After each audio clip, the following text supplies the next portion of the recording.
The 2025 College Football Playoff Semifinal at the 89th Goodyear Cotton Bowl Classic opening news conferences, featuring the head coaches of this year's participating teams.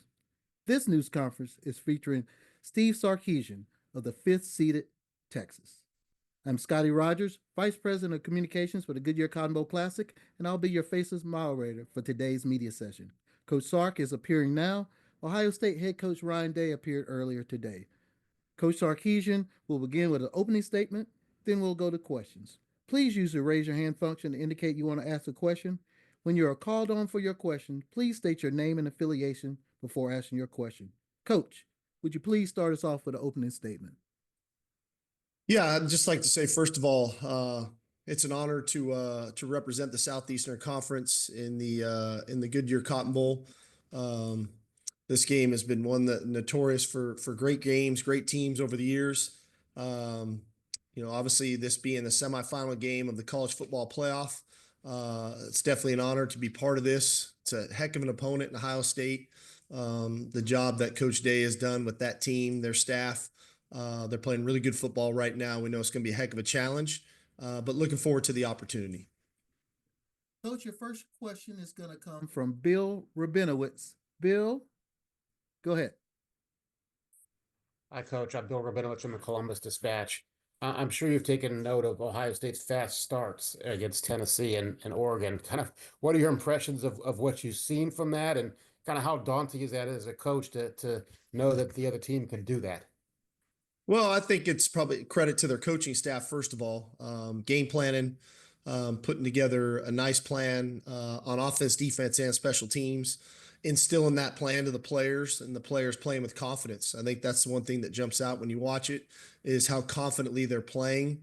They're definitely calling it aggressively, but the execution is at a really high level. So that's what jumps out at us. Thank you. Coach, your next question is going to come from Chip Brown. Chip, go ahead. Steve, I wondered if you could give us a quick update on how Isaiah Bond is doing and how you came out of the game physically, and also Quinn Ewers, finish to that game, 3 passes, 3 scores. Is that the kind of, thing, especially with the season on the line, that can ignite a player's confidence and really lift him as a former quarterback yourself? So yeah, I think we're going to be healthy and good to go by the time the game rolls around. As far as Quinn goes, is a guy making plays at a critical moment. And I think for any player at any position, when you're at your best, when your best is needed, naturally that instills confidence in you. Coach, your next question is going to come from Kurt Bowles. Go ahead, Kurt. Yeah, Steve, I know you kind of are what you are after 15 games, addressing the running game and your problems there 2 of the last 3 games. Do you feel like you're going to have to just lean into the passing game even more? Or do you have to kind of keep forcing it the whole game? Well, I hope not. I hope that we can find balance, and I think that we're more than equipped to do that.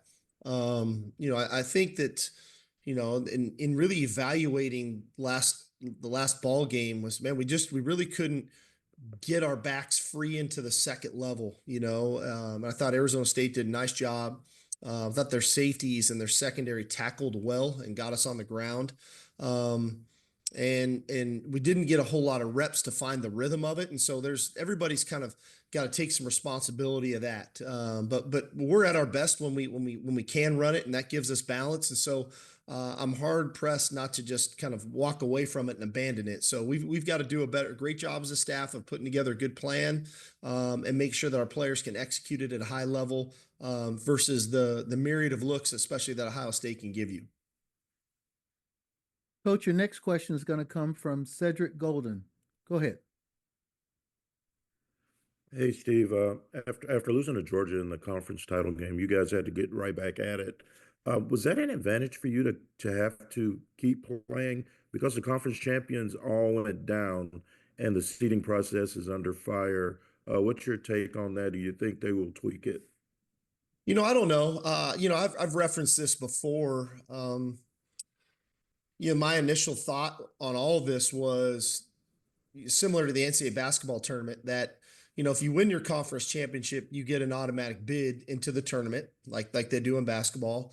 And then the committee seeds the tournament, and I referenced these two schools just because they're in the same conference. But how many times have Duke and North Carolina both been number one seeds coming out of the ACC for all those years? And so, like in this instance, if this year were that way, we would have been the 3 seed and we would have gotten a bye. And so, but because of the guaranteed spots as 1 seeds, we went in as the 5 seed and we had to play. And so I don't know if there's necessarily an advantage or a disadvantage to it that way. I know our guys were chomping at the bit to get back out there and play and compete, but I also know we're going into our 16th game here coming up in this coming week, and without a real significant rest. We've been finding our spots to get some rest and to get healthy, but we didn't get that massive rest that I think a lot of the other teams do. Now, I don't know if that's beneficial or not. I think there is something to be said about playing football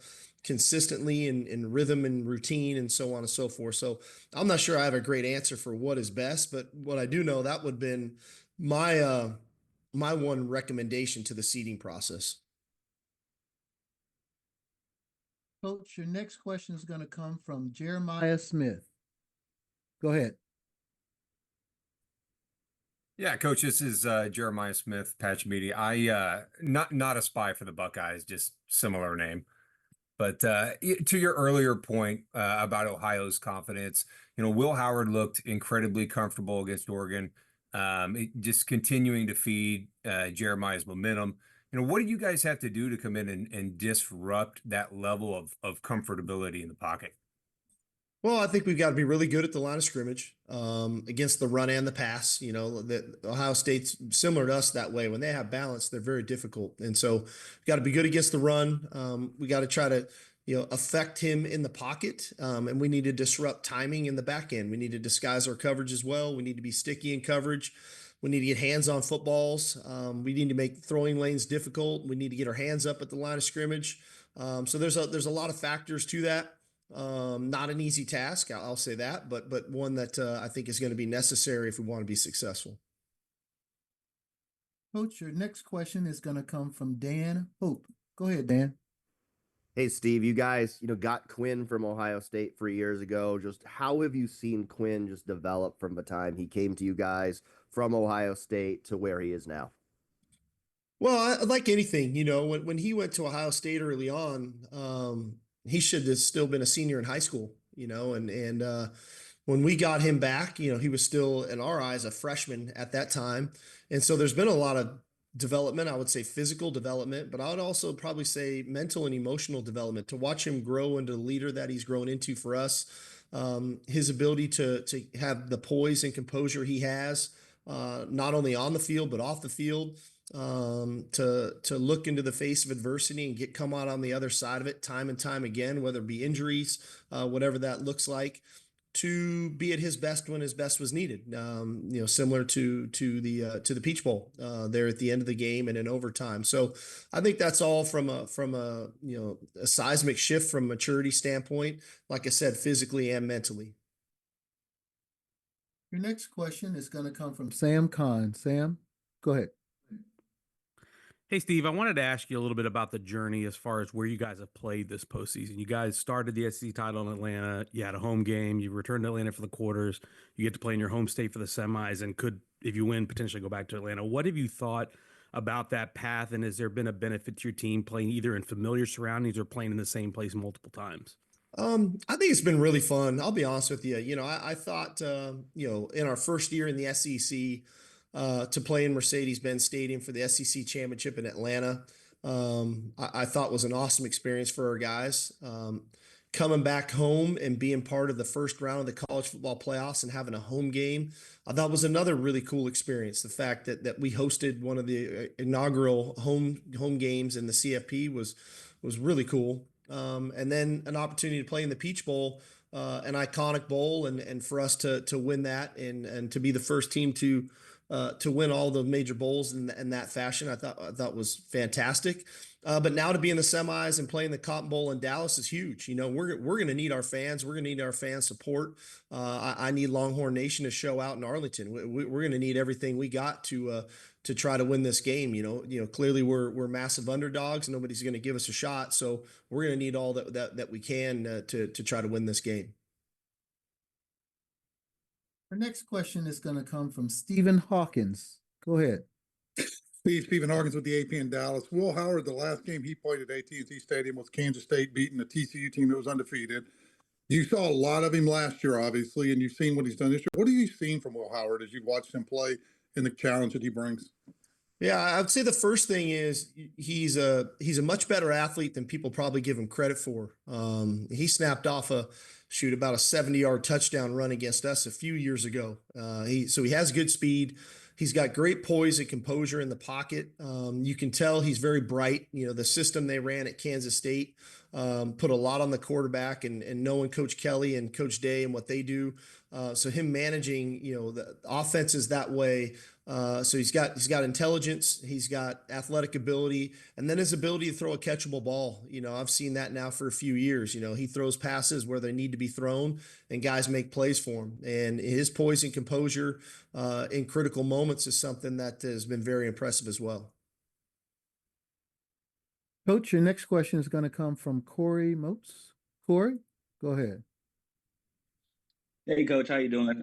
Just wanted to ask about how you love making your call sheet every week. I know that for sure. And so when it comes to this game, particularly when you have a guy like Caleb Downs in that secondary, especially now that they're moving him into the box a lot more, how much does that affect your building of that call sheet? And also, how much does it help that you have a Jim Thorpe Award winner to practice against to prepare for this game? Yeah, I mean, Caleb's a fantastic football player. You know, obviously we played against him last year, his freshman year at Alabama, and made some impactful plays in that game. You can sense and feel his football IQ, his awareness, but yet the athletic ability to cover ground to make plays, but then the physical ability to get people on the ground to take on blocks. So he's a complete player. He's all around player. And again, we got to look at the scheme first when we start building the call sheet. And Coach Knowles is a fantastic defensive coach, been doing it a long time. Very good at developing plans that put his best players in position to have success. Caleb being one of those. And so we got to look at the schemes before we even really start dialing into the specific players. And then try to put our players in the best position to have success. So that's always a process. It's a fun process to have. But again, opportunity for our guys to go against our defense every day, which we think is pretty good. That always helps our guys kind of prepare for the speed, the closing ability on the ball that is going to be necessary on game day. Coach, your next question is going to come from Eric Henry. Eric, go ahead. Good morning, Steve. Beginning of the season, you spoke about the obsession with winning a national title, and obviously you got a long way to go, right? 2 more games, but just curious, having gone through 15, 16 weeks, and as you said, not much rest, how does that obsession kind of manifest itself within you now, being so close? We didn't come this far just to come this far, I guess would be what I'd tell you. It's how it's manifested itself. It's like the journey's not done. The mission is not complete. It's still a driving force behind, what we do every day, why we wake up so early, why we stay so late, why our players are, come in on an off day when we're asking them not to be here and they're in here watching tape, working out, stretching, striding, getting rehab. It's all that, it's all that continues to push you, because none of this is guaranteed. Today's not guaranteed, but none of this is guaranteed. It's not like, well, we'll just get back here again next year. We're back in the Final Four for the second consecutive season. And those other 3 teams that were here a year ago with us didn't make the 12-team playoff, never mind the Final Four. So nothing's guaranteed. It's difficult to get to this spot. And we will want to make sure that we maximize this opportunity and put our best foot forward and see what happens. Coach, your next question is going to come from Kenneth Berry. Go ahead. Morning, Coach, here on the West Coast. Congrats on making it this far. In terms of just obviously everybody talks about NIL, but you talked about pretty much preparing for a 16 game season. You're pretty much playing an NFL schedule in terms of just the number of games, especially with very little buys. So, and whether outside of the portal, how important is it for the sports science department and you as a coach to be on the same page, and just the money that would go into that to keep guys healthy, making sure your training and healing process is up to par? How crucial and overlooked does that get? Um, does that get overlooked at a time like this? It definitely does not get overlooked in our building. We believe in sports science. We believed in it before the 12-team playoff became into existence. But we definitely poured into it even more so when we found out that this could be the path and the journey that we'd go on before the season. We definitely altered some things before the season and how we worked. We altered some things from a recovery and rehab standpoint. We did a bunch of research and studies on NFL teams and how they practice, not only in season, but as they get into the playoffs. And we try to put our players in the best position to perform. And as much as it's about X's and O's, it's about taking care of their bodies, taking care of their minds, so that they're physically ready to compete at a high level, but also mentally and emotionally. And so sports science, sleep studies, all those things are hugely important in our building. Coach, your next question is going to come from Nick Hamilton. Nick, go ahead.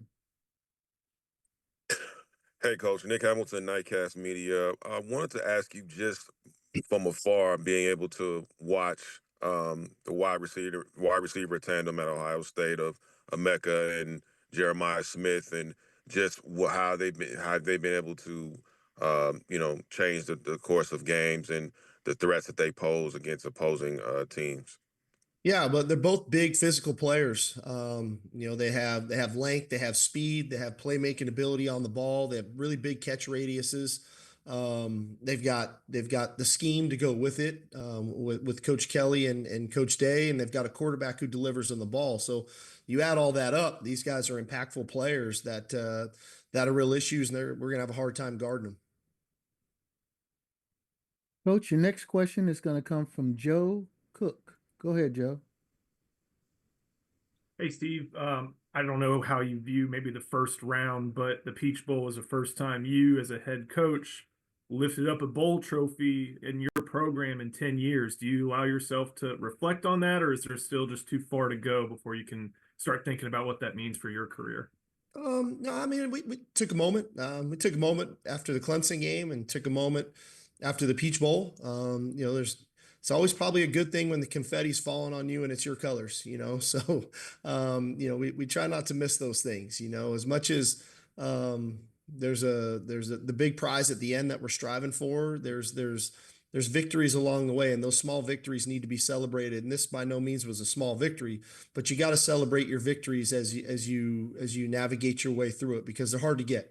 If they weren't that difficult, there'd be a lot of other teams in this position. But we're fortunate to be here, and like I said, I've been so proud of our staff, so proud of our team, with their work ethic, with their determination, with their resiliency, week after week after week, and it's been a credit.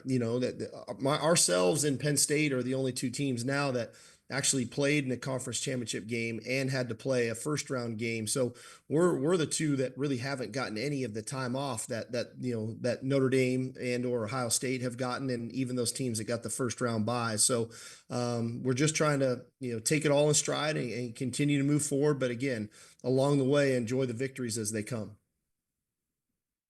Coach, your next question is going to come from Westcott Eberts. Go ahead. Hey, Steve, I was just wondering if there's anything that Arizona State did specifically to make things difficult for y'all on first down, and what you need to improve at to be more effective on that down against Ohio State.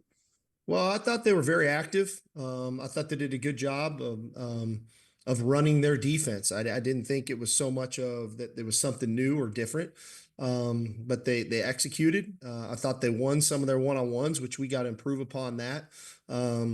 At the end of the day, first and second down wins are really important for us to try to minimize some of the third and long situations that you can get yourself into. But that's when we're at our best. And so for them, I just thought they executed what they do on defense, and they did it better than we did for a lot of that ball game. Coach, your next question is going to come from Brian Davis. Go ahead.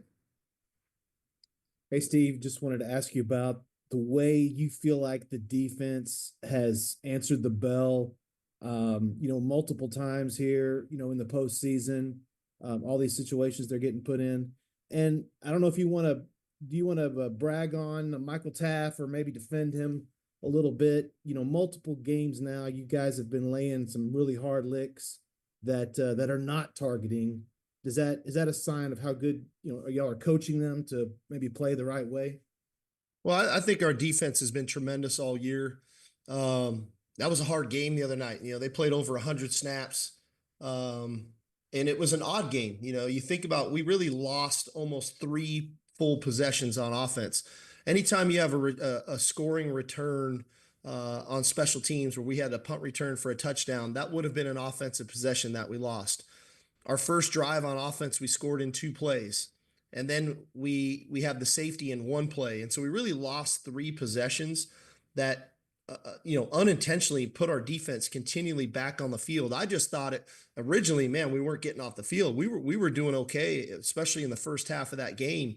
But over time, that can wear on you. And so I thought those guys showed a lot of grit, a lot of guts in that game to fight through. We had players playing 100 snaps on defense, not including special teams. Michael Taft being one of those. I think he played 101 snaps on defense, not to mention he was on punt return, and kickoff return. And so that's a lot on these guys that again, we've got to get them healthy and get them back. As far as, football goes, hey, we don't play flag football, man. All right. This isn't 7-on-7. This is tackle football. We believe in playing a physical brand of football. We try to do it the right way within the rules. There were numerous plays I thought in the game that I'm sure they were upset about a call. There was numerous plays I didn't agree with the call. But that's football. That's the way it goes. But we're not going to change the way we play. We play a physical brand of football. We're always going to try to impose our will on our opponents. And Michael's a great example of that. He plays the game the right way. Coach, your next question is going to come from David Eckert. David, go ahead. Hey, Steve, appreciate the time. I was just curious, going back to Ohio State's wide receivers, I guess, how do you kind of balance ensuring Jeremiah Smith doesn't kind of take over this game, and while they've got, 2 other wide receivers who are 600-yard guys, how do you kind of conceptualize that defensively with resource management there? I just hope we're good enough to guard them. I mean, these guys are really good players. We'll find out. Coach, your next question is going to come from Sean McFarland. Sean, go ahead. Hey, Steve, appreciate the time. You've talked this season about the depth and talent of the SEC and the competition in this conference. What does it mean in year 1 to be the last team standing from this conference and be representing this conference on this stage? Well, I still hold true to this. Like, I really believe this is a premier, football conference in America because of the week in, week out task that it requires physically and mentally. It's not a one-time thing where you just play one SEC team and then you get on to go do the rest. You have to do it week in and week out. You have to go into some really difficult environments. And over time, that's what takes its toll on your team, physically and mentally. And so you got to make sure that you can kind of recharge those batteries, stay as healthy as you can. Clearly we've endured our fair share of injuries this year. And I think have done a pretty decent job of navigating our way through it. I know, unfortunately for Georgia, they lost their starting quarterback in our game in the SEC championship game. And I'm sure other teams in our conference had to endure things that can take their toll on your team. And that's no excuse. At the end of the day, we have to find a way to navigate our ways through it. But to be here on this stage, to be back in the Final Four, wearing that SEC patch on our jersey, we're going to do our best to represent it because it's a heck of a conference. Coach, your next question is going to come from Christopher Heidel. Go ahead. Hey, Coach. This is Chris Heidel from Herbertson Radio in Baltimore. Do you feel a lot of pressure being the home team and the state schools of the big state of Texas, going and playing in the Cotton Bowl with the history of Texas being in the Cotton Bowl? Do you feel a lot of pressure, or you just feel like it's just another game each week? I don't necessarily feel pressure upon that. You know, when you take the head job here at the University of Texas, you got to know what you're signing up for. And there's an expectation and a standard here to compete and to win championships, compete for and win championships. And so you acknowledge it, you accept it, and you start charging forward. I think of this as more of a great opportunity to play in the Cotton Bowl and in the semifinals of the college football playoff against an unbelievable opponent. In Ohio State, they've got a great fan base. They're going to travel. Their fans are played against them in the Rose Bowl and different opportunities. So their fans travel really, really well. And so the challenge for us is to stay composed in that arena. The challenge for our fans is to show up, buy tickets, and support us so that we can make it as tough an environment as we can. Because, like I said, we're going to need all those factors in this game. This is the best team in college football, and we're going to have to make sure that we put our best forward to give ourselves a chance to win the game. Coach, your next question is going to come from Rob Oler. Rob, go ahead. Hey, Steve. Ryan Day was just talking about the NFL and his experience there, and you have NFL experience. He said it kind of feels, this is starting to feel like an NFL playoff late season thing. Does it feel that way to you? And do you, not that you have an advantage, but can you use that experience, moving on from one game with a quick turnaround? Well, it definitely feels like that. You think about, like I said, we're going into game number 16 here. And so how you manage the players, how you utilize your time, how you try to keep them as fresh as you can, not only physically but mentally, but also put forth, make sure you got a good plan that you can execute against, the further you go into the playoffs, the better quality opponent you face. And so your quality of play has to continue to improve. The coaching has to improve. Everybody's got to improve. We've always got to continue to strive to get better, all on the same time, trying to get everybody fresh and back and putting them in the best position to have success. And so it's a challenge, but that's the beauty of it, right? That's like to be in this stage and to be with this opportunity. You embrace it, you try to balance it as best you can so that when the ball's kicked off, you're putting everybody, your staff, your players in the best position to have some success. Coach, two final questions. First, from Donovan Bridgeforth. Donovan, go ahead. Hey, Coach. Congratulations on such a great season so far. What is your response to those who see this as a home game for your program, with it being at AT&T Stadium? Yeah, I don't know. I mean, I think both schools get the same number of tickets. I'm not certain. Bianco might be able to answer that for you, but I think everybody gets the same number of tickets. And then from that point, who's going to buy the rest? And I know we've got a great fan base that travels. I know Ohio State's got a great fan base that travels. I don't know. If it was at DKR, I'd probably say something that'd be like a home game, but it is what it is. Our last question is coming from Chip Brown. Go ahead, Chip. Hey, Steve. In Ohio State's first meeting with Oregon, they didn't sack Gabriel once. In their second meeting, they sacked him 8 times. What stands out most about their pass rush? Do you see them? Are they similar to Georgia in any way? Well, they're ferocious up front. They've got a great pass rush, big on the inside, big edge players they're very talented. I think getting ahead 34-0 in the second quarter was helpful. Oregon got a little limited where they had to just start passing the ball. And that's generally when a lot of sacks occur. So when people have to just really throw it to get back into the game, and quarterbacks can hold the ball and so on and so forth. And D linemen can start pinning their ears back and going because there's not the threat of the run. So I think inevitably that's where that balance comes in that we talked about, of why it's important that we continue to lean into the run game and find balance there to try to neutralize those guys up front, because it's a ferocious pass rush for sure. Well, Coach, we really appreciate you joining us today. Thanks for joining us. All righty, y'all. Thank you. Full transcripts of both news conferences, along with audio and video files, will be distributed via email and posted via the Goodyear Cotton Bowl Classic section of the College Football Playoff Media Portal. To gain access to the portal, send an email to licensing@catapultsports.com. If you have any questions, feel free to send me an email at Scottie, SCOTTIE, @cottonbowl.com. Thanks for joining us today. Stay safe and wish you safe travels during the remainder of this bowl season.